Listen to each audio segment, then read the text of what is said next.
Science Galaxy के YouTube मंच पर एक बार पुनः आप सबका स्वागत है। और आज हम लोग चर्चा करेंगे हाई स्कूल के लिए वैद्युत विभव, विभवांतर और वैद्युत धारा से संबंधित टॉपिक आज हमारा रहेगा।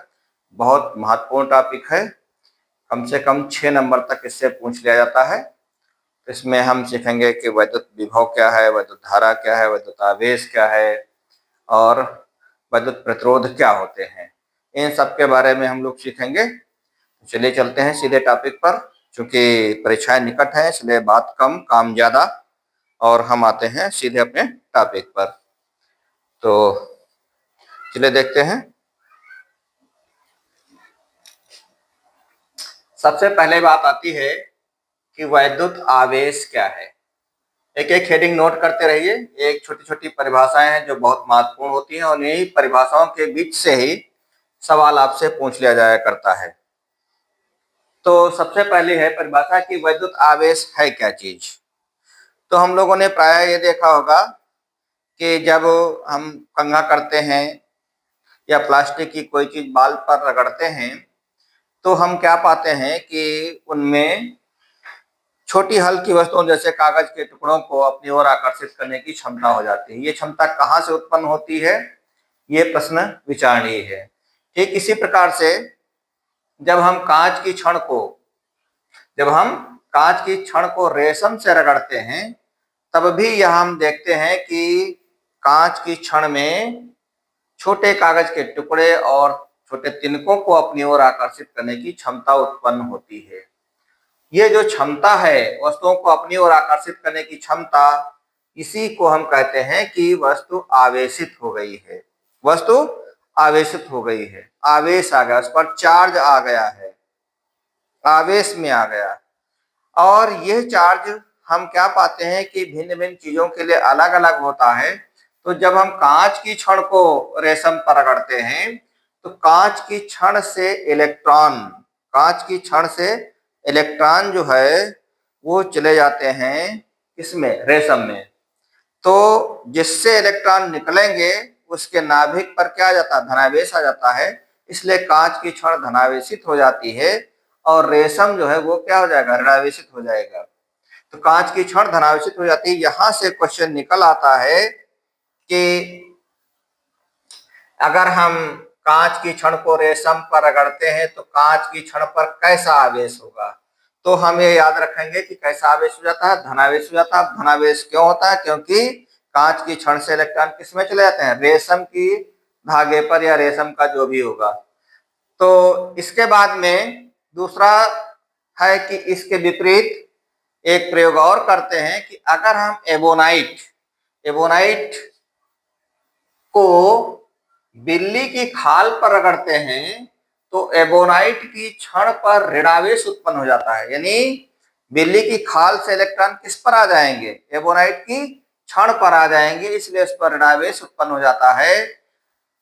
तो यहां से भी एक क्वेश्चन कभी कभी पूछ लेता है कि यदि हम एबोनाइट की छड़ को बिल्ली की खाल से रगड़ते हैं तो एबोनाइट की छड़ पर कैसा आवेश आ जाता है। तो हम कहेंगे एबोनाइट की छड़ पर कैसा, ऋणावेश, और कांच की छड़ पर कैसा आवेश, धनावेश। ये जो पहले वाला एग्जाम्पल, तो ये दोनों एग्जाम्पल से एक एक प्रश्न बन जाता है बोर्ड परीक्षाओं के लिए। अब ऐसा कैसे कहा जाए, तो हम जब दोनों का अध्ययन करते हैं तो समान आवेश अगर होते तो प्रतिकर्षण होता, विपरीत आवेश होने की वजह से इनमें क्या होता है, आकर्षण होता है। इस वजह से हम पहचान पाते हैं कि इनमें विपरीत आवेश है। तो सबसे पहले बात तो यही है कि वैद्युत आवेश होता क्या चीज है। तो उसके लिए 2 लाइन की बहुत सिंपल सी परिभाषा है कि जब हम कांच की छड़ को रेशम पर रगड़ते हैं तो कांच की छड़ में हल्के टुकड़ों को, तिनकों को अपनी ओर आकर्षित करने की क्षमता उत्पन्न हो जाती है। यह क्षमता ही वैद्युत आवेश कहलाती है। कांच पर कैसा आवेश आ जाएगा, धनावेश आ जाएगा, और एबोनाइट की छड़ पर कैसा आवेश आ जाएगा, ऋणावेश आ जाएगा। ये 2 बातें हमें ध्यान रखना, यहां से एक एक प्रश्न बन जाता है। इसके बाद में जो अगली महत्वपूर्ण परिभाषा है वह है वैद्युत धारा की। वैद्युत धारा, तो जो आवेश बहता है किसी भी चालक में, तो आवेश के प्रवाह को ही हम कहते हैं वैद्युत धारा। आवेश के प्रवाह की दर को, आवेश के प्रवाह की दर को, दर माने समय से भाग करना, और आवेश को हम जनरली क्यू से लिखते हैं। इसका मात्रक कूलाम होता है, यानी अगर क्यू कूलाम का आवेश टी समय तक के लिए प्रवाहित किया जाए तो उसमें बहने वाली धारा आई का हमें मान प्राप्त करना होता है।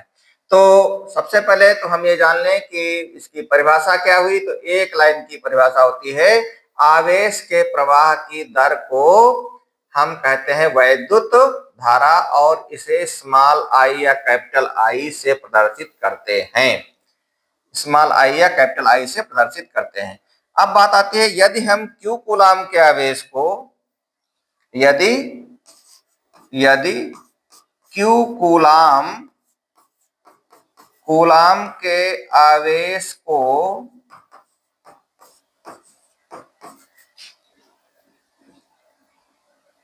किसी चालक में स्मॉल टी समय तक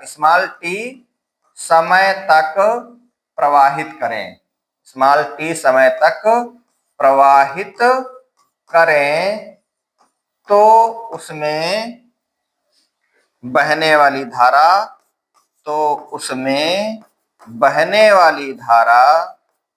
बहने वाली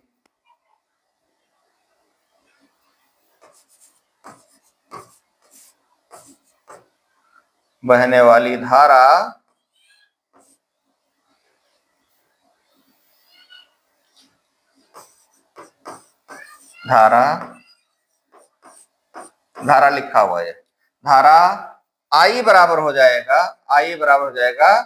Q अपान टी। आई बराबर क्या हो जाएगा? Q अपान टी। तो अब Q यानी कूलाम आवेश का मात्रक होता है, कूलाम, तो ये हो जाएगा, इसका मात्रक हो जाएगा कूलाम प्रति समय का मात्रक होता है सेकंड, इसका मात्रक हो जाएगा कूलाम प्रति सेकंड। एक और मात्रक होता है जिसको हम कहते हैं एम्पियर। धारा का मात्रक क्या होता है? एक तो एम्पियर होता है। अगर कहीं एम्पियर नहीं लिखा है तो हमको यह दूसरा मात्रक भी पता होना चाहिए। कभी कभी यहां से एक सवाल बन जाया करता है कि धारा का मात्रक बताओ, तो वहां पर एम्पियर को छोड़ देंगे और कूलाम प्रति सेकंड को लिख लेते हैं। यह भी बात हमें ध्यान रखना है, ठीक है। तो वैद्युत धारा के दो मात्रक हमने यहाँ पर सीखे, एक तो हो गया कूलाम प्रति सेकंड और दूसरा हो गया एम्पियर। अब यहां से एक चीज और निकल करके आती है, जो आवेश होता है Q, वो नंबर ऑफ इलेक्ट्रॉन्स इंटू एक इलेक्ट्रॉन पर आवेश, नंबर ऑफ इलेक्ट्रॉन इंटू एक इलेक्ट्रॉन पर आवेश। एक इलेक्ट्रॉन पर आवेश आपको मालूम है, पिछली कक्षाओं में आपने पढ़ा है, प्रोटॉन न्यूट्रॉन इलेक्ट्रॉन के बारे में कक्षा 9 में पढ़ाया गया, केमिस्ट्री में पढ़ाया गया है। तो एक इलेक्ट्रॉन पर आवेश होता है 1.6 गुणे 10 की पावर -19 कूलाम का आवेश होता है। 1.6 इंटू 10 की पावर -19 कूलाम का आवेश होता है। तो इससे हमें पता चल जाएगा, मान लिया 2 या 3 या 4 जो भी इलेक्ट्रॉन हो, उन इलेक्ट्रॉनों की संख्या से अगर हम गुणा कर देंगे तो कुल आवेश पता चल जाएगा। तो जब हम Q बराबर NI इसमें रखते हैं इसी फार्मूले में, तो फिर I बराबर क्या हो जाएगा? I बराबर हो जाएगा NE अपान टी, NE अपान टी। इस फार्मूले का भी प्रयोग किया जा सकता है न्यूमेरिकल को लगाने में, ठीक है। अब बात आती है कि 1 एम्पियर वैद्युत धारा से आप क्या समझते हैं? 1 एम्पियर वैद्युत धारा, ठीक है, 1 एम्पियर वैद्युत धारा से आप क्या समझते हैं? तो देखिए, 1 एम्पियर वैद्युत धारा की परिभाषा जो हमें निकालना है तो आराम से निकल आएगी, कोई दिक्कत नहीं। यहां पर अगर हम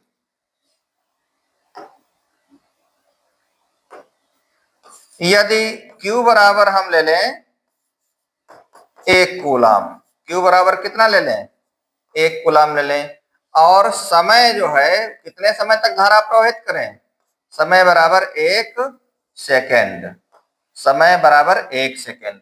तो यहां पर Q बराबर 1 कूलाम और T बराबर 1 सेकेंड, जब हम ये दोनों मान रखेंगे तो I बराबर हो जाएगा 1/1, दैट इज 1 एम्पियर, 1 एम्पियर। तो 1 एम्पियर की कभी कभी यहां से परिभाषा अगर पूछ ली जाए, 1 एम्पियर वैद्युत धारा से आप क्या समझते हैं, 1 एम्पियर वैद्युत धारा से आप क्या समझते हैं। तो देखिए बहुत ही आसानी से इसको हम परिभाषित कर सकते हैं। यदि 1 कूलाम के आवेश को किसी चालक में, यदि 1 कूलाम के आवेश को किसी चालक में 1 सेकंड तक प्रवाहित किया जाए तो उसमें बहने वाली धारा का मान कितना होगा, 1 एम्पियर होगा। ठीक है, क्या हमने कहा कि यदि इसको परिभाषित कर सकते हैं 1 एम्पियर धारा से आप क्या समझते हैं, यानी 1 एम्पियर धारा, 1 एम्पियर वैद्युत धारा या धारा, वैद्युत धारा। तो इसको हम कैसे परिभाषित करें, इसको परिभाषित कर सकते हैं यदि 1 कूलाम आवेश को, 1 कूलाम आवेश को किसी चालक में कितनी देर के लिए, 1 सेकेंड के लिए, 1 सेकेंड तक प्रवाहित करें तो उसमें बहने वाली धारा का मान, उसमें बहने वाली धारा का मान कितना होगा, धारा का मान 1 एम्पियर होगा, धारा का मान 1 एम्पियर होगा, 1 एम्पियर होगा। ठीक है, बहुत ही आसानी से इसको परिभाषित किया जा सकता है। यदि यहीं से फॉर्मूला निकाल लेते हैं या परिभाषा निकाल लेते हैं, यदि Q बराबर 1 कूलाम, T बराबर 1 सेकेंड, तो I बराबर 1 हो जाएगा। यानी 1 कूलाम आवेश को किसी चालक में 1 सेकंड तक प्रवाहित करने में क्या होगा, उसमें बहने वाली धारा का मान 1 एम्पियर होगा। तो इतना तो रहा हमें धारा से संबंधित बातें। एक बात और यहां जानना जरूरी है कि धारा की दिशा हमेशा इलेक्ट्रॉन के चलने की दिशा के विपरीत होती है। यानी जिस दिशा में इलेक्ट्रॉन चल रहे होंगे या बह रहे होंगे, तो इलेक्ट्रॉन के बहने के विपरीत दिशा में धारा की दिशा होती है।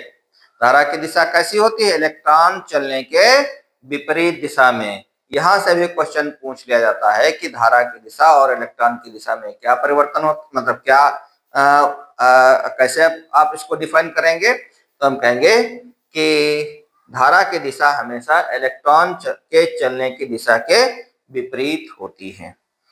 तो इतना तो रहा वैद्युत धारा से संबंधित मोटी मोटी बातें, बस इतना ही सीखो। इस समय हमारे पास समय का अभाव, इसलिए उन्हीं चीजों को हम लेंगे जो बहुत इंपॉर्टेंट होंगी। एक फार्मूला यहाँ से और सीख लेते हैं, Q बराबर NE होता है, I बराबर Q/T होता है। इन्हीं फार्मूलों से हम अभी न्यूमेरिकल देखेंगे जो भी होंगे। चलिए आगे बढ़ते हैं। इसके बाद में आता है वैद्युत विभव। वैद्युत विभव क्या चीज है, तो देखिए इसको परिभाषित करने के लिए हम ये कह सकते हैं कि एकांक धनावेश को, एक इकाई धनावेश यानी जिस पर 1 कूलाम का आवेश हो, एकांक धनावेश को किसी अनंत से कहीं से ले आए, अनंत से किसी बिंदु तक ले आए। जैसे मान लिया कोई बिंदु हमारा यहां पर है, कोई बिंदु हमारा यहां पर है और आवेश कहीं अनंत पर है, कहीं अनंत पर है। तो अनंत से किसी आवेश को, कौन से आवेश को, धनावेश को, प्लस क्यू का मान कितना कहा जाए, एकांक यानी 1 कूलाम आवेश। 1 कूलाम आवेश को हम यहां से यानी अनंत से यहां तक ले आए, यहां तक और कहां तक, इस बिंदु तक। मान लिया ये बिंदु ए है, ठीक है। तो इस ए बिंदु तक लाने में जो कार्य किया जाएगा,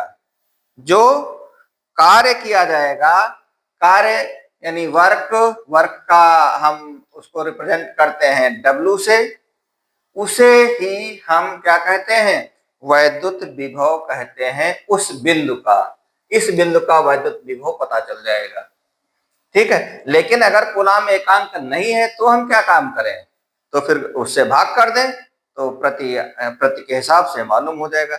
जैसे हम कहें कि 20 रुपए में कोई फल है, वो 100 फल मिल जाते हैं, तो 1 रुपए में कितना फल मिलेगा, तो हम भाग कर दें 20 से।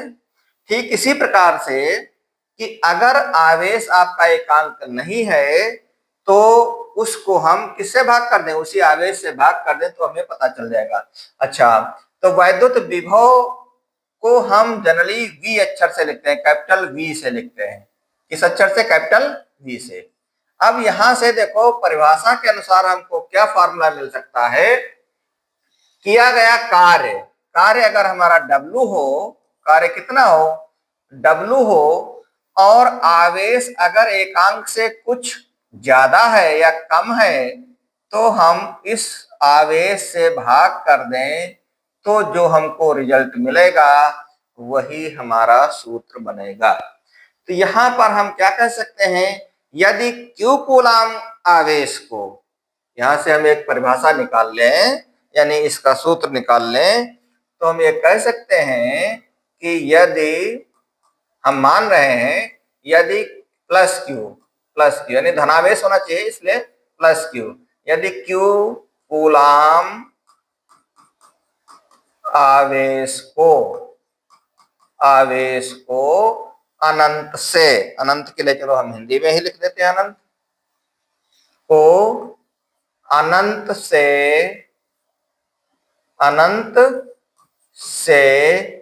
बिंदु कहां तक, A तक लाने में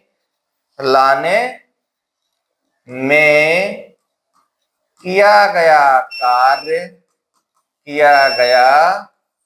कार्य कितना हो, W हो, तो A पर या A का वैद्युत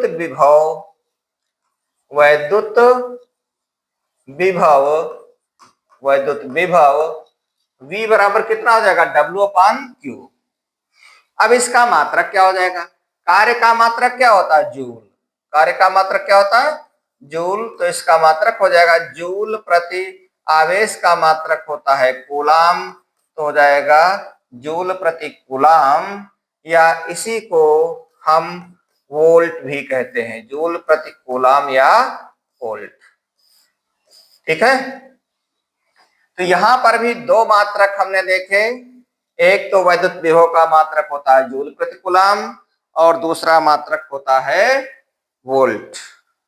ये दोनों मात्रक हम ध्यान रखेंगे, क्योंकि जो ऑप्शनल क्वेश्चन होते हैं वहां पर कभी कभी हमको कंफ्यूज करने का काम करता है जो भी पेपर बनाता है, कि हम अगर एक ही यहाँ पर मात्रक याद रखें और ये नहीं आया, जूल प्रति कूलाम आ गया, तो आप कंफ्यूज नहीं होंगे। हमें कॉन्सेप्ट क्या है, V बराबर W/Q, और W कार्य का मात्रक जूल, तो जूल प्रति आवेश का मात्रक क्या, कूलाम, आवेश का मात्रक कूलाम, तो जूल प्रति कूलाम या वोल्ट, ठीक है। तो यहाँ पर इसके जो वैद्युत विभव के छोटे और बड़े मात्रक भी होते हैं। बड़े मात्रकों में मेगा, ठीक है, मेगा वोल्ट या किलो वोल्ट, या छोटे मात्रक में मिली वोल्ट। तो मेगा माने 10 की घात 6 होता है, किलो माने 10 की घात 3, और मिली माने 10 की घात -3। तो इस प्रकार से छोटे बड़े मात्रक होते हैं, वो हम सब लोग जानते हैं कि उनको कन्वर्जन कर सकते हैं, एक राशि से दूसरी राशि में उनको हम कन्वर्ट कर सकते हैं आसानी से। अच्छा, इसके बाद में वैद्युत विभव के बाद में हमारी जो अगली परिभाषा है, ये भी बहुत ही महत्वपूर्ण परिभाषा है कि विभवांतर क्या चीज है। विभव में अंतर, दो बिंदुओं के विभव में अंतर को ही हम क्या कहेंगे, विभवांतर कहेंगे। अच्छा, इसको अगर किसी को स्क्रीनशॉट लेना हो तो ले ले, अदरवाइज लिख ले, कोई ज्यादा दिक्कत नहीं है, फिर भी यहीं से सब इंपॉर्टेंट बनता है। जल्दी से चलिए, तब तक आगे बढ़ते हैं, फिर मौका देते हैं आपको। अब है विभवांतर क्या चीज है। तो देखिए, जो परिभाषा लिखी है कि किसी वैद्युत परिपथ के दो बिंदुओं के बीच, कोई वैद्युत परिपथ है, कोई चालक है, कोई चालक है, उसके दो बिंदुओं के बीच एकांक धनावेश को एक बिंदु से दूसरे बिंदु तक, ये यहां पर बिंदु है शब्द, दूसरे बिंदु तक, बिंदु तक ले जाने में जो कार्य करना पड़ता है उसे ही उन बिंदुओं के बीच विभवांतर कहते हैं। जैसे मान लिया हमारे पास कोई दो बिंदु हैं, एक बिंदु हमारे पास ए है और एक बिंदु है बी, एक बिंदु क्या है, बी है। तो इन दो बिंदुओं के बीच में अगर हम एकांक धनावेश को प्लस क्यू आवेश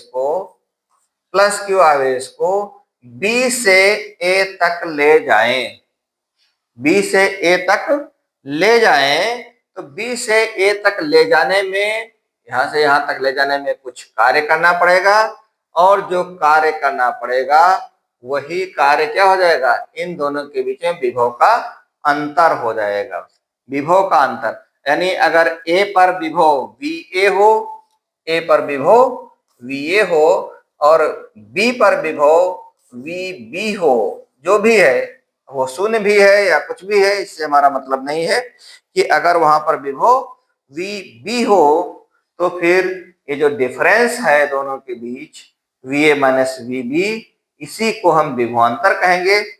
और चूंकि आवेश को ही हम लिए जा रहे हैं, कार्य करना पड़ेगा, तो बाकी तो फॉर्मूला वही रहेगा, V A minus we B बराबर डब्ल्यू अपान क्यू। जब डब्ल्यू अपान क्यू ही है तो फिर मात्रक भी वही रहेगा, जूल प्रति कूलम या वोल्ट।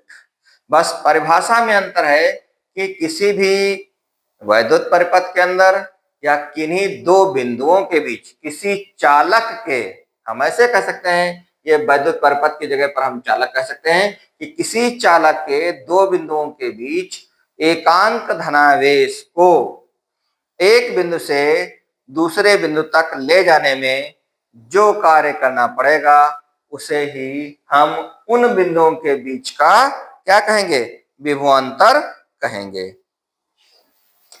तो ये तो हमारा हो गया वैद्युत विभव, विभवांतर। और इस विभवांतर को V A minus we B को हम ये कह सकते हैं कि डेल्टा वी, यानी जो भी अंतर हो वो अगर डेल्टा वी हो तो डेल्टा वी बराबर हो जाएगा डब्ल्यू अपान क्यू। तो इसमें कोई खास बात नहीं, इस पर भी हम लोग जो भी न्यूमेरिकल्स होंगे अभी देखते हैं। इसके बाद में अगला है हमारा सवाल,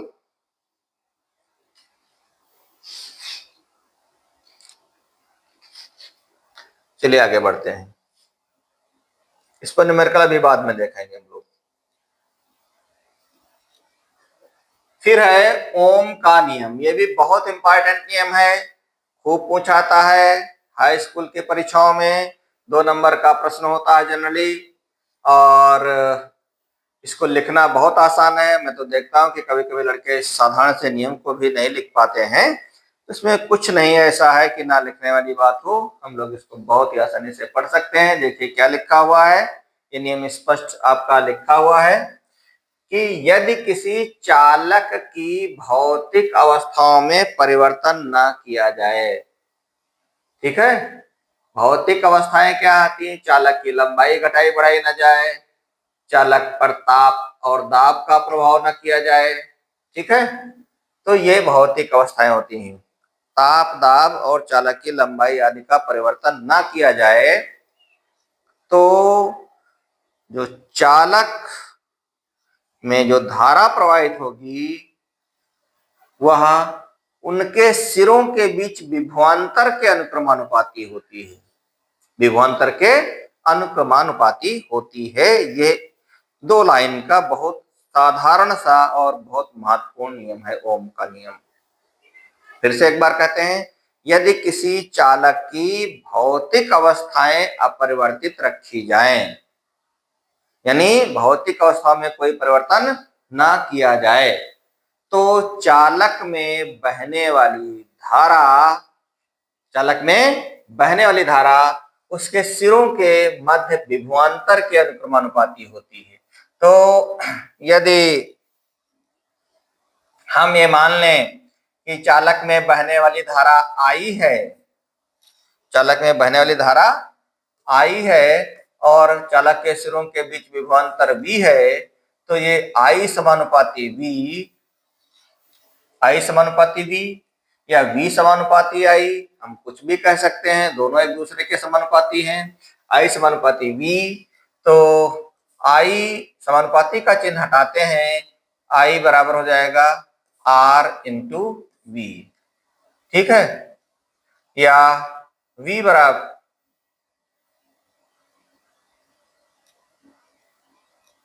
इसको ऐसे कर लें, इसको हम उल्टा कर में कह लें तभी सही रहेगा, नहीं तो फिर गलत हो जाएगा।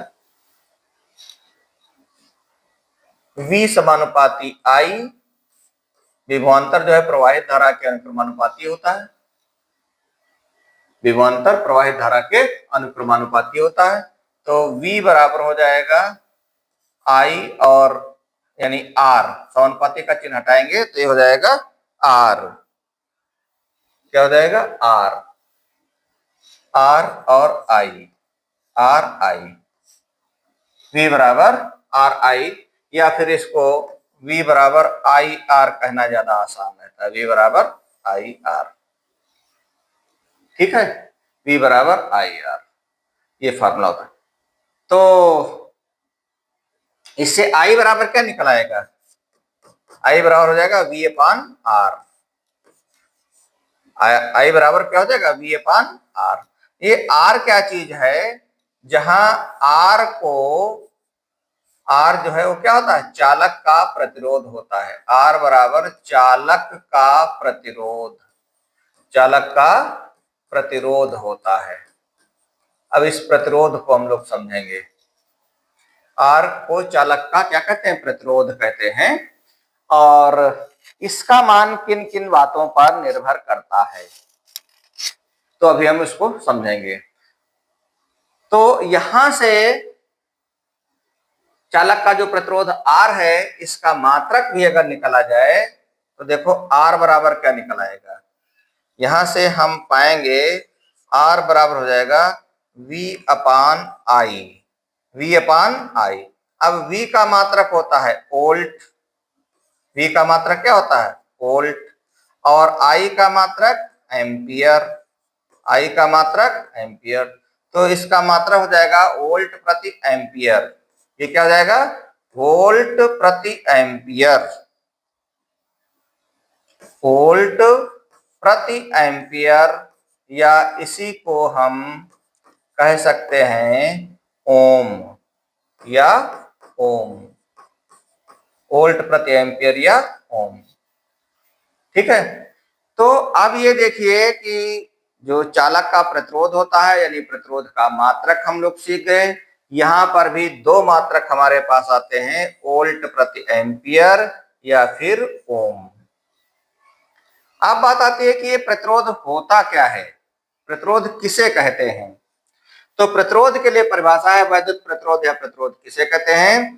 तो किसी चालक का वह गुण जिसके कारण वह उसमें प्रवाहित धारा का विरोध करे। भाई किसी चालक में अगर हम धारा प्रवाहित कर रहे हैं तो चालक अगर उस धारा का विरोध करे तो इस विरोध को ही हम क्या कहते हैं? प्रतिरोध। प्रतिरोध बने विरोध करना, विरोध करना। अब कोई ज्यादा प्रतिरोध करता है, कोई कम प्रतिरोध करता है, तो भिन्न भिन्न चालकों के लिए इस प्रतिरोध का मान क्या होता है? भिन्न भिन्न होता है। अब दूसरी बात आती है कि ये किन किन बातों पर निर्भर करता है चालक का प्रतिरोध। तो चालक का प्रतिरोध निर्भर करता है कि चालक की लंबाई कैसी है। चालक की लंबाई, चालक की लंबाई के अनुक्रमानुपाती होता है। यानी चालक की लंबाई अगर बढ़ती जाएगी तो प्रतिरोध बढ़ता जाएगा, प्रतिरोध बढ़ता जाएगा, रुकावट बढ़ती जाती है। और दूसरी बात यह है कि चालक के अनुप्रस्थ काट के क्षेत्रफल। अनुप्रस्थ काट का मतलब यह है कि जैसे ये कोई चालक तार है और इस चालक तार को हम काट दें, यहां से ये काट दें मान लिया, तो ये वाला हिस्सा जो है, ये वाला कहलाता अनुप्रस्थ काट। ये वाला हिस्सा क्या कहलाता? अनुप्रस्थ काट कहलाता। तो ये क्षेत्रफल जितना ही ज्यादा होगा, यानी चालक जितना ही मोटा होगा, प्रतिरोध का मान उतना ही कम होता है। यानी क्षेत्रफल के व्युत्क्रमानुपाती होता है, क्षेत्रफल के व्युत्क्रमानुपाती होता है। ठीक है। तो और अगली बात यह है कि जब हम कभी चालक का तार का जो टेम्परेचर अगर बढ़ाएं, तो टेम्परेचर बढ़ाने पर प्रतिरोध बढ़ता जाता है, टेम्परेचर बढ़ाने पर प्रतिरोध बढ़ता जाता है। ठीक है। तो ये तो रहा हमारा प्रतिरोध से संबंधित बातें। चलिए आगे बढ़ते हैं।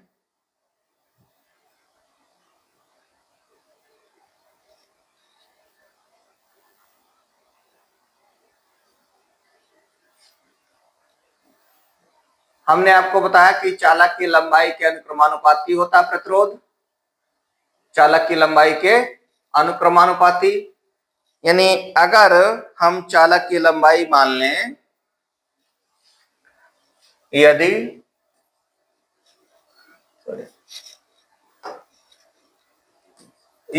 चालक की लंबाई, चालक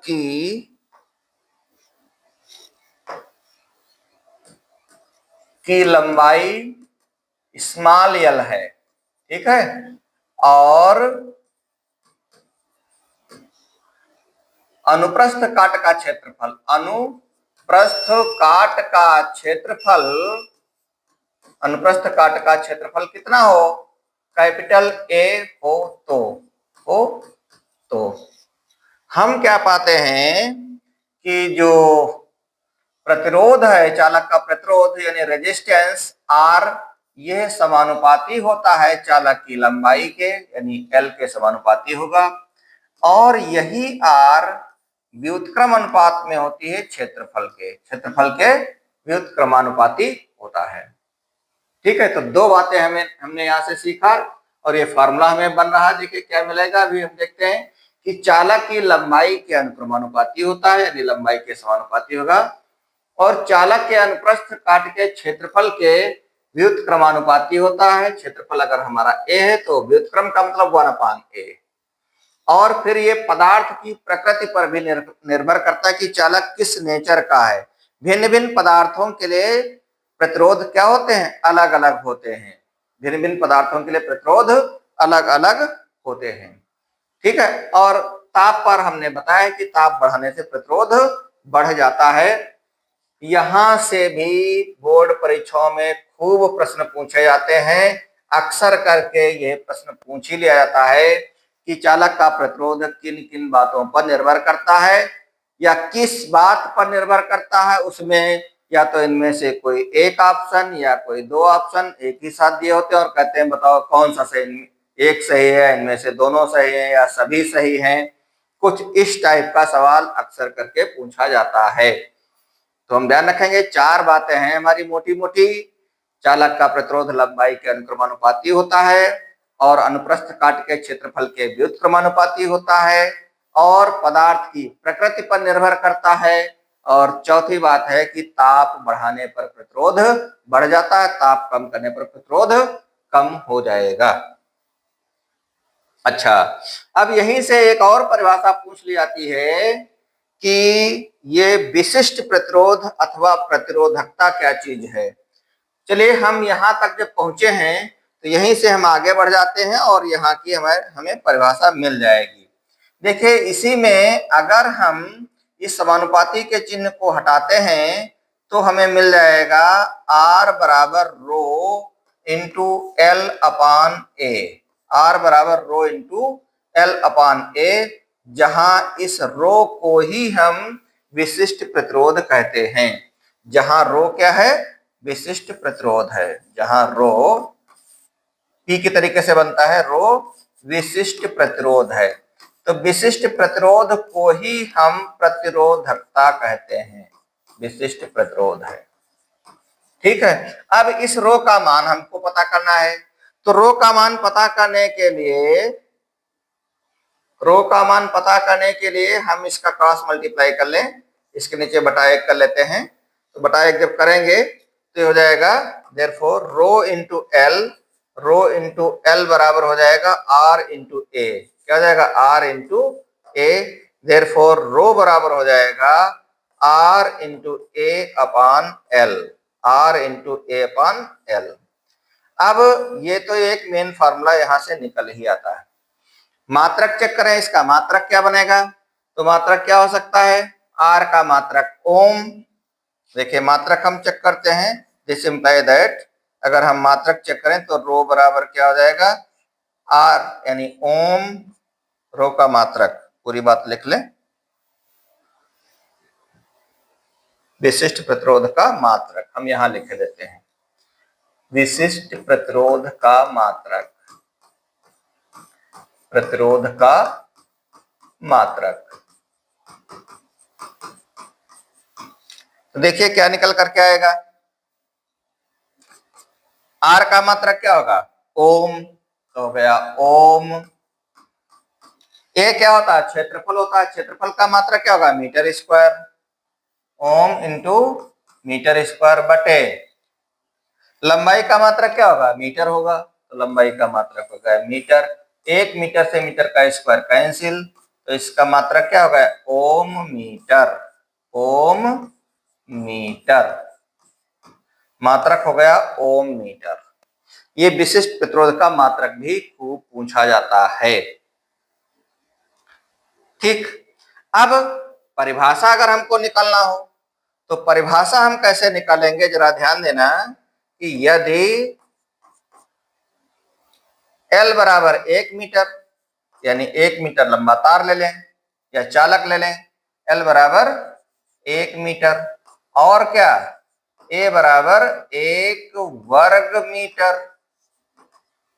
ठीक है, 1 वर्ग मीटर। तो फिर यहां से रो बराबर क्या होगा, R। रो बराबर R के होगा, क्योंकि इसके स्थान पर 1 और इसके स्थान पर 1, 1 कट गया, हमारा रो बराबर किसके हो गया, R के हो गया। तो यहीं से परिभाषा निकाल लेते हैं कि यदि 1 मीटर लंबे तार जिसके अनुप्रस्थ काट का क्षेत्रफल 1 वर्ग मीटर हो, अनुप्रस्थ काट का क्षेत्रफल 1 मीटर हो, तो चालक का प्रतिरोध ही, तो उस चालक का प्रतिरोध ही उसका क्या कहलाएगा, विशिष्ट प्रतिरोध अथवा प्रतिरोधकता कहलाता है या प्रतिरोधकता कहलाती है। ठीक है, फिर से यहां से समझिए, यहां से ही परिभाषा निकालना है। लिख लीजिए आप लोग समझ करके कि यदि L बराबर 1 मीटर हो गया और R बराबर 1 वर्ग मीटर हो गया, तो जब दोनों चीजें 1 1 हो जाएंगी तो ये रो किसके बराबर हो जाएगा, R के बराबर हो जाएगा। तो रो बराबर R। अब यहीं से हमें परिभाषा निकालना है कि यदि 1 मीटर लंबे तार जिसके अनुप्रस्थ काट का क्षेत्रफल कितना हो, 1 वर्ग मीटर हो, या इस बात को हम पहले कह लें, 1 वर्ग मीटर अनुप्रस्थ काट के क्षेत्रफल वाले तार जिसकी लंबाई 1 मीटर हो, कामा उसके सिरों के बीच या उसका जो प्रतिरोध होगा, उस प्रतिरोध को ही हम उस चालक का विशिष्ट प्रतिरोध कहते हैं। और ये चालक चालक के अनुसार अलग अलग होता जाएगा, यानी यह पदार्थ की प्रकृति पर निर्भर करेगा। चालक का विशिष्ट प्रतिरोध भी चालक के पदार्थ पर निर्भर करेगा। तो इतने फार्मूले आज हो गए हमारे पास, जिन पर आधारित हम सवाल कुछ देख लेंगे। एक तो